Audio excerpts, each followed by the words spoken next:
ದೇವರ ನಾಮಕ್ಕೆ ಸ್ತೋತ್ರ.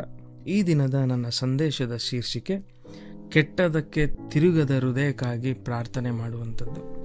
ಪ್ರಿಯರೇ, ನಾನು ತೆಗೆದುಕೊಂಡದ್ದು ದೇವರ ವಾಕ್ಯ ಕೀರ್ತನೆ 141 ಅದು 3 ಮತ್ತು 4ನೇ ವಾಕ್ಯ. ಯೆಹೋವನೇ, ನನ್ನ ಬಾಯಿಗೆ ಕಾವಲಿರಿಸು, ನನ್ನ ತುಟಿಗಳೆಂಬ ಕದವನ್ನು ಕಾಯಿ, ನನ್ನ ಹೃದಯವನ್ನು ದುರಾಚಾರವನ್ನು ಮೆಚ್ಚದಂತೆಯೂ ನಾನು ದುಷ್ಟರೊಡನೆ ಕೂಡಿ ಕೆಟ್ಟ ಕೆಲಸಗಳನ್ನು ನಡೆಸದಂತೆಯೂ ನನ್ನನ್ನು ಕಾಪಾಡು. ಅವರ ಮೃಷ್ಟಾನ್ನವು ನನಗೆ ಬೇಡವೇ ಬೇಡ. ಪ್ರಿಯರೇ, ಕೆಲವೊಂದು ಸಾರಿ ಈ ನಮ್ಮ ಜೀವಿತವನ್ನು ಪರೀಕ್ಷಿಸಿ ವಿಚಾರಿಸಿ ನೋಡುವಾಗ ನಾವು ಎಷ್ಟೋ ಸಾರಿ ದುಷ್ಟತನವನ್ನು ತುಂಬ ಸರಳವಾಗಿ ತೆಗೆದುಕೊಳ್ತೇವೆ. ಎಲ್ಲರೂ ಮಾಡ್ತಾರೆ, ನಾನು ಮಾಡ್ತೇನೆ ಎಂಬುದಾಗಿ, ಏನೂ ಆಗಲ್ಲ, ಈ ಒಂದು ಜಗತ್ತಿನಲ್ಲಿ ಇದೆಲ್ಲವೂ ತುಂಬ ಸರಳ ಆಗಿದೆ ಎಂಬುದಾಗಿ ನಾವು ಭಾಳ ಸರಳವಾಗಿ ತೆಗೆದುಕೊಳ್ತೇವೆ. ಕೆಲವೊಂದು ಸಾರಿ ಈ ಫ್ರೆಂಡ್ಸ್ ಹತ್ರ ಹೋದರೆ ನನಗೇನೂ ಆಗಲ್ಲ, ಅವ್ರ ಹತ್ರ ಹೋದರೆ ಏನೂ ಆಗಲ್ಲ, ಇದೆಲ್ಲ ಕಾಮನ್ನು ಹಾಗೆ ಎಂಬುದಾಗಿ ಹೇಳ್ತೇವೆ. ಆದರೆ ಕೆಲವೊಂದು ನೆಪಗಳನ್ನು ಹೇಳಿಕೊಂಡು ನಮ್ಮ ದುಷ್ಟತನಕ್ಕೆ ನಾವು ಒಳಗಾಗಿದ್ದೇವೆ. ಆದರೆ ಇಲ್ಲಿ ಭಕ್ತನಾದ ಕೀರ್ತನೆಗಾರನು, ಆದರೆ ದಾವೀದನು ಹೇಳುವುದೇನೆಂದರೆ, ದೇವರ ಹತ್ರ ಒಂದು ಪ್ರಾರ್ಥನೆಯನ್ನು ಮಾಡ್ತಾ ಇದ್ದಾನೆ. ಏನು ಪ್ರಾರ್ಥನೆ? ಇದು ಬಹಳ ಆಶ್ಚರ್ಯವಾಗುವಂಥ ಒಂದು ಪ್ರಾರ್ಥನೆ. ದಾವೀದನ ಅರಸನು, ಅವನ ಜೀವಿತದಲ್ಲಿ ಎಲ್ಲ ಸುಖ, ಆಡಂಬರ, ಐಶ್ವರ್ಯ, ಧನ ಎಲ್ಲವೂ ಇದೆ. ಆದಾಗ್ಯೂ ದೇವರಲ್ಲಿ ಅವನ ಪ್ರಾರ್ಥನೆ ಏನಾಗಿತ್ತಂದರೆ, ಯೆಹೋವನೇ, ನನ್ನ ಬಾಯಿಗೆ ಕಾವಲನ್ನು ಕೊಡು. ಕೆಲವೊಂದು ಸಾರಿ ನಮ್ಮ ಬಾಯನ್ನು ಏನು ಮಾಡ್ತೇವೆ, ಸುಮ್ಮನೆ ಬಾಯಿದೆ ಎಂಬುದಾಗಿ ನಾವು ಏನೇನೋ ಮಾತಾಡ್ಕೊಂಡು ಹೋಗ್ತಾ ಇರ್ತೇವೆ. ಕೆಲವೊಂದು ಸಾರಿ ಅದು ಮತ್ತೊಬ್ಬರಿಗೆ ನೋವು ಕೊಡುತ್ತೋ ಅಥವಾ ನಾವು ಪರಿಹಾಸ್ಯ ಮಾಡ್ತಾ ಇದ್ದೀವೋ ಏನು, ನಮ್ಮ ಬಾಯಿಂದ ಅನೇಕ ಸಾರಿ ಪಾಪಗಳನ್ನು, ದೇವರಿಗೆ ವಿರುದ್ಧವಾಗಿರುವಂಥದ್ದನ್ನು ನಾವು ಮಾಡುತ್ತಾ ಇರ್ತೇವೆ.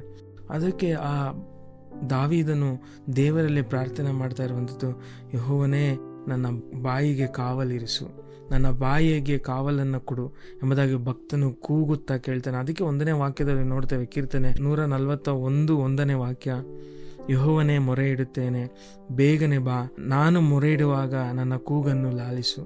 ಪ್ರಿಯರೇ, ಆತನು ಕೂಗುತ್ತಾ ಇದ್ದಾನೆ. ಏನಂತ ಕೂಗ್ತಾ ಇದ್ದಾನೆ? ಯೆಹೋವನೇ, ನನ್ನ ಬಾಯಿಗೆ ಕಾವಲನ್ನು ಕೊಡು, ನನ್ನ ತುಟಿಗಳಿಗೆ ಕದವನ್ನು ಹಾಕು. ಕೆಲವೊಂದು ಸಾರಿ ನಮ್ಮ ಬಾಯಿ ನಮ್ಮ ಹತೋಟಿಯಲ್ಲಿರೋದಿಲ್ಲ. ಅದಕ್ಕೋಸ್ಕರವೇ ಕೀರ್ತನೆಗಾರನು ಬರೀತಾ ಇದ್ದಾನೆ, ನನ್ನ ಬಾಯಿಯನ್ನು ದೇವರು ಕಾಯಬೇಕು. ಯಾಕಂದರೆ ದೇವರು ಕಾಯುವಾಗ ಅದರಲ್ಲಿ ದೇವರ ಚಿತ್ತ, ದೇವರಿಗೆ ಏನು ಮಾಡಬೇಕು ಅದು ಮಾತ್ರವೇ, ದೇವರಿಂದ ಬರುವಂಥ ಮಾತುಗಳು ಮಾತ್ರ ನಮ್ಮ ಬಾಯಲ್ಲಿ ಬರುವಂಥದ್ದಾಗಿರುತ್ತೆ. ಅದಕ್ಕೋಸ್ಕರವೇ ಕೀರ್ತನೆಗಾರನು ಈ ರೀತಿಯಾಗಿ ದೇವರಲ್ಲಿ ಕೇಳ್ಕೊಳ್ತಾ ಇದ್ದಾನೆ. ಅದೇ ರೀತಿಯಾಗಿ ನನ್ನ ಹೃದಯವು ದುರಾಚಾರವನ್ನು ಮುಟ್ಟದಂತೆಯೂ ನಾನು ದುಷ್ಟರೊಡನೆ ಕೂಡಿ ಕೆಟ್ಟ ಕೆಲಸಗಳನ್ನು ನಡೆಸದಂತೆಯೂ ನನ್ನನ್ನು ಕಾಪಾಡು. ಪ್ರಿಯರೇ, ನೋಡಿ, ನನ್ನ ಹೃದಯವು ದುರಾಚಾರವನ್ನು ಮೆಚ್ಚದಂತೆ. ನಾವು ಈ ಲೋಕದಲ್ಲಿ ಜೀವಿಸುವಾಗ ಅನೇಕ ಸಾರಿ ಆಕರ್ಷಣೆಗಳಿಗೆ ಒಳಗಾಗ್ತೇವೆ. ಕೆಲವೊಂದು ಸಾರಿ ಅದು ಯಾವುದೇ ಒಂದು ವಸ್ತುವಾಗಿರ್ಬೋದು, ಯಾವುದೇ ಒಂದು ವ್ಯಕ್ತಿ ಆಗಿರ್ಬೋದು, ಯಾವುದೇ ವಿಷಯವಾಗಿರ್ಬೋದು. ಕೆಲವೊಂದು ಸಾರಿ ನಮ್ಮ ಹೃದಯದಲ್ಲಿ ಆಕರ್ಷಣೆಗಳಿಗೆ, ಮೋಹಕ್ಕೆ, ಈ ಲೋಕದಲ್ಲಿ ನನಗಿನ್ನೂ ಬೇಕು, ನನಗಿರುವಂಥದ್ದು ಸಾಕಾಗಲ್ಲ. ಈಗ ಕೆಲವೊಂದು ಸಾರಿ ದೇವರ ವಾಕ್ಯ ಹೇಳುತ್ತೆ, ನಾವು ಕಣ್ಣಿಂದ ನೋಡಿದ್ರೇ ಪಾಪ, ಕಣ್ಣಿನಿಂದ ಮಾಡುವಂಥದ್ದೇ ಪಾಪ ಎಂಬುದಾಗಿ. ಆದರೆ ಅದೇ ರೀತಿಯಾಗಿ ಇಲ್ಲಿ ದಾವೀದನು ಕೇಳುತ್ತಾ ಇರುವಂಥದ್ದು, ಯೆಹೋವನಿಗೆ, ನನ್ನ ಹೃದಯವನ್ನು ದುರಾಚಾರವನ್ನು ಮೆಚ್ಚದಂತೆ ನನ್ನನ್ನು ಕಾಪಾಡು. ಪ್ರಿಯರೇ, ಇವತ್ತು ನನ್ನನ್ನು ಕೇಳುತ್ತಾ ಇರುವಂಥ ನಿಮ್ಮಲ್ಲಿ ಪ್ರಶ್ನೆ ಮಾಡುವಂಥದ್ದು, ನಮ್ಮ ಹೃದಯಕ್ಕೋಸ್ಕರ ಎಷ್ಟು ಜನ ಪ್ರಾರ್ಥನೆ ಮಾಡ್ತಾ ಇದ್ದೇವೆ? ನಾವು ಆಲೋಚನೆ ಮಾಡುವಂಥ ವಿಚಾರಗಳಿಗೋಸ್ಕರ ಎಷ್ಟು ಜನ ನಾವು ಪ್ರಾರ್ಥನೆ ಮಾಡ್ತಾ ಇದ್ದೇವೆ? ಅದಕ್ಕೆ ಅಲ್ಲಿ ಕೆಳಗಡೆ ವಾಕ್ಯ, ನಾನು ದುಷ್ಟರೊಡನೆ ಕೂಡಿ ಕೆಟ್ಟ ಕೆಲಸಗಳನ್ನು ನಡೆಸದಂತೆ ನನ್ನನ್ನು ಕಾಪಾಡು. ಪ್ರಿಯರೇ, ಕೆಲವೊಂದು ಸಾರಿ ನಮ್ಮನ್ನು ನಾಶನ ಮಾಡುವಂಥದ್ದು, ನಮ್ಮನ್ನು ದುಷ್ಟತನಕ್ಕೆ ಕರೆದುಕೊಂಡು ಹೋಗುವಂಥದ್ದು ಕೆಲವೊಂದು ಸಂಬಂಧಗಳಾಗಿರುತ್ತೆ. ಆ ಸಂಬಂಧಗಳಿಂದ ದೇವರೇ ನನ್ನನ್ನು ದೂರ ಇಡು ಎಂಬುದಾಗಿ ಎಷ್ಟು ಜನ ಪ್ರಾರ್ಥನೆ ಮಾಡ್ತಾ ಇದ್ದೀರಾ? ಎಷ್ಟು ಜನರಿಗೆ ಆ ಬಯಕೆ ಇದೆ? ನನ್ನನ್ನು ನಾಶನ ಮಾಡ್ತಾ ಇರುವಂಥ ಸಂಬಂಧ, ಅಥವಾ ನನ್ನಿಂದ ಮತ್ತೊಬ್ಬರು ನಾಶವಾಗುವಂಥ ಒಂದು ಸಂಬಂಧ. ಈ ಯಾವುದೇ ಸಂಬಂಧಗಳಿಂದ ದೇವರೇ, ಇದರಿಂದ ನನ್ನನ್ನು ದೂರ ಮಾಡು, ನಾನು ಇನ್ನು ಮುಂದೆ ನಿನಗಾಗಿ ಜೀವಿಸುವ ಹಾಗೆ ಮಾಡು ಎಂಬುದಾಗಿ ಎಷ್ಟು ಜನ ನಾವು ಪ್ರಾರ್ಥನೆ ಮಾಡ್ತಾ ಇದ್ದೇವೆ. ಅದಕ್ಕೆ ನಮಗೆ ಬಹಳ ಸ್ಫೂರ್ತಿದಾಯಕವಾದ ಒಂದು ಪ್ರಾರ್ಥನೆ ಎಂಬುದಾಗಿ ನೋಡುವಾಗ ದಾವೀದನ ಪ್ರಾರ್ಥನೆ, ಅವನು ಎಲ್ಲ ಸನ್ನಿವೇಶಗಳಲ್ಲಿಯೂ ಅವನು ಪ್ರಾರ್ಥನೆಯನ್ನು ಮಾಡುವುದನ್ನು ನೋಡ್ತೇವೆ. ಅವನು ಏನಂತ ಪ್ರಾರ್ಥನೆ ಮಾಡ್ತಾ ಇದ್ದಾನೆ? ಅಲ್ಲಿ ಅವನು ಏನು ಕೇಳ್ತಾ ಇದ್ದಾನೆ? ಆಸ್ತಿಯನ್ನು ಕೊಡು, ನನಗಿನ್ನೂ ಸೈನಿಕರನ್ನು ಕೊಡು ಎಂಬುದಾಗಿ ಅವನು ಕೇಳ್ತಿಲ್ಲ. ತನ್ನಲ್ಲಿ ಯಾವುದು ಪಾಪಕ್ಕೆ ಗುರಿ ಮಾಡುತ್ತದೆಯೋ ಅದನ್ನು ನೋಟಿಸ್ ಮಾಡಿ ಅಥವಾ ಅದನ್ನು ಗುರುತಿಸಿ, ದೇವರೇ, ಇದರಿಂದ ನನ್ನನ್ನು ತಪ್ಪಿಸು, ಒಂದು ಬಾಯಿಂದ ತಪ್ಪಿಸು, ತುಟಿಯಿಂದ ತಪ್ಪಿಸು, ನನ್ನ ಹೃದಯದಿಂದ ತಪ್ಪಿಸು. ನಾನು ದುಷ್ಟರೊಡನೆ ಕೆಟ್ಟ ಕೆಲಸಗಳನ್ನು ಮಾಡದಂತೆ ನನ್ನ ತಪ್ಪಿಸು. ಅವರೊಟ್ಟಿಗೆ ನಾನು ಪಾಲ್ಗೊಳ್ಳಬಾರದೆಂಬಂದಾಗ ಅದನ್ನು ಗುರುತು ಮಾಡಿ, ಎಲ್ಲಿ ನಾನು ಎಡವುತ್ತೇನೆ ಅದನ್ನು ಗುರುತು ಮಾಡಿ ಅವನು ದೇವರೊಟ್ಟಿಗೆ ಪ್ರಾರ್ಥನೆಯಾಗಿ ಸಲ್ಲಿಸ್ತಾನೆ.